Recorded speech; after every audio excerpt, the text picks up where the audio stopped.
yakni ayah yang benar-benar hadir menemani putri sematawayangnya Surinala. Suri, bye-bye dulu. Bye-bye gitu sih. Ini sayang, sini. Bye-bye bilang. Bye. Bye-bye. Bye. Bye-bye. Dadah. Ke Semarang berdua, trip pertama berdua ya, itu yang saya tunggu-tunggu karena ya sebagai seorang bapak saya ingin punya pengalaman jalan berdua dengan anak laki-laki ya. Oke, kita go to hotel apa? Hotel? Central.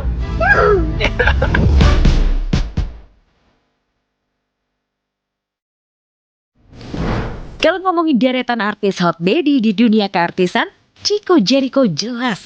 Bukan cuma kegantengannya dan jago akting diterlanjur mencintaimu sebagai Dr. Elio. Hingga dipuja-puji kaum mak-mak.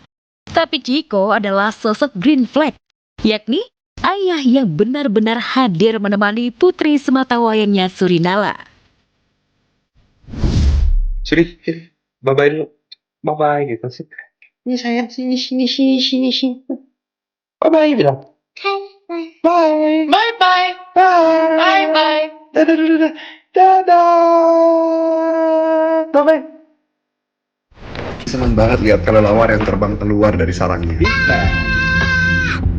Wow. You see? It's coming right to me, Pa. Yeah, it's coming to our boat. Yes. They're coming. You see? There, the two. Uh-oh.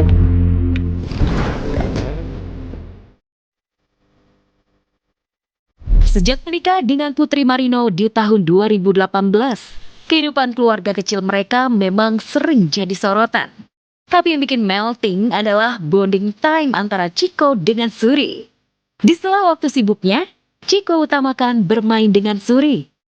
Namun sebagai suami, sosok Chico pun menjadi suami yang bertanggung jawab untuk Putri Marino.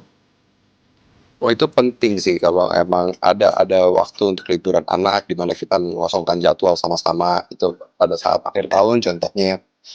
Dan iya bagi waktunya sama Putri ya ketika saya syuting ya sebisa mungkin kita nggak syuting bareng karena supaya nggak ninggalin Suri.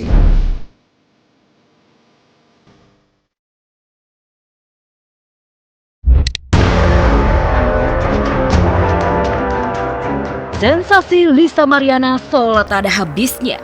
Tak ada angin, tak ada hujan. Baru-baru ini model yang viral mengaku jadi simpanan Ridwan Kamil itu tiba-tiba ngamuk.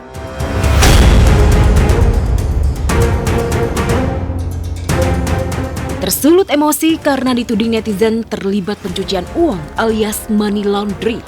Selegram bertubuh subur itu pun langsung mencak-mencak. Seraya sesumbar isi rekening dari hasil kerja kerasnya bisa buat bayar jasa KOL artis. Kenapa ngaku terima dana? Apa nggak takut keseret? Kok ngaku? Aku nggak ngaku loh. Udah banyak tersangkanya. Kira-kira kamu akan dipenjara nggak dengan kamu ngaku itu? Enggak loh. Enggak aku ya? saksi petunjuk jauh lah itu. Oke. Kamu sewa pengacara? Pengacara. Dan seakan ingin membungkam tudingan miring, Lisa yang belakangan sedang belajar dan membiasakan diri jadi ukti kaya raya, teranyar membagikan 150 kilo daging ayam potong di pinggir jalan secara cuma-cuma. Hari ini gue mau bagi-bagi 100 kilo ayam sesuai janji gue, tapi ke ibu-ibu yang lewat atau yang lebih membutuhkan lah gitu pokoknya, oke?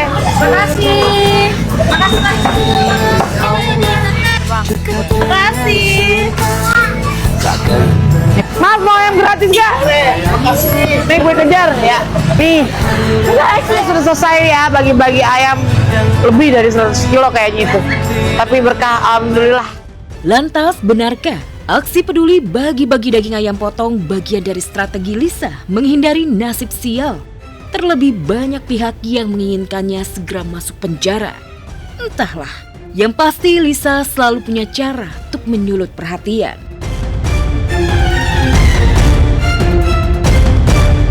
Pasti satu pertolongan Allah, dua bisa jadi doa dari jamaah.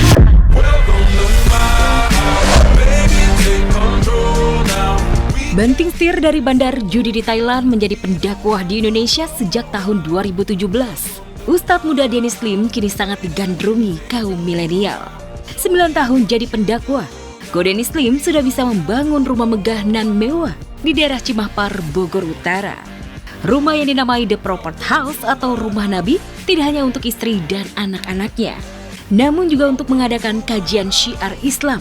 Seperti apakah penampakan The Prophet House luas 1.500 meter persegi milik Dennis Lim Yunda Faisya? Berikut liputan eksklusif tim Celeb On News. Selamat datang di The Prophet House. Kenapa dikasih namanya seperti itu? Karena memang anak-anak dikasih namanya dengan namanya para nabi. Dan akhirnya memang kalau bangun ini dititipin oleh Allah, ujian dari Allahnya untuk sebagai tempat tinggal anak-anak dan juga ibunya. Sebagaimana ini ujian, tinggal kita gunain agar supaya jadi nikmat. Apa itu nikmat? Apapun yang bikin kita tambah dekat sama Allah. The Prophet House Dennis Lim dan Yunda Faisya ini terdiri dari 2 lantai dengan konsep Jepang. Gaya desain interior fungsional khas Skandinavia dan kesederhanaan tradisional Jepang. Kita konsep rumah ini memang dari awal tuh kayak ramah pemuda, keluarga muda, supaya mereka ngerasa daripada ke kafe mending kita ke kajian yuk gitu. Di bagian living room atau ruang tamu, nuansa Jepang sangat kental terasa dengan hadirnya tanaman bonsai. Living roomnya ini masih benar-benar dilapangin karena setiap hari Selasa masih dipakai buat kajian. Kita di sini, ya, Dennis di sini, sofanya jadi ngadep kolam biar seger gitu ya. Terus jamaahnya ngumpul di sini karena tetap konsepnya kan Japandi ya, Japandi modern. Jadi kalau Japan tuh kan memang ada pohon bonsai-bonsainya. Pengen kesan Japannya itu kuat karena kita suka ya ke Jepang. Semua ruangan di lantai 1 digunakan untuk berdakwah. Dennis Lim bersama istri dan anak masih punya ruang pribadi di lantai 2. Terdiri dari kamar anak dan kamar pribadi Dennis Lim bersama istri. Sini living room lantai 2 karena nanti ketika akhirnya di bawah lagi penuh sama umat jemaah lagi kajian, ya anak-anak sama istri sama keluarga masih bisa ada space ya di private lah ya. Dari kamar anak tuh emang view-nya enak banget ya. Semoga mereka betah di rumah, menjadikan rumahnya Baiti Janati, dan mereka itu melihat rumah itu bukan hanya sekedar tempat tinggal tapi juga tempat untuk pulang.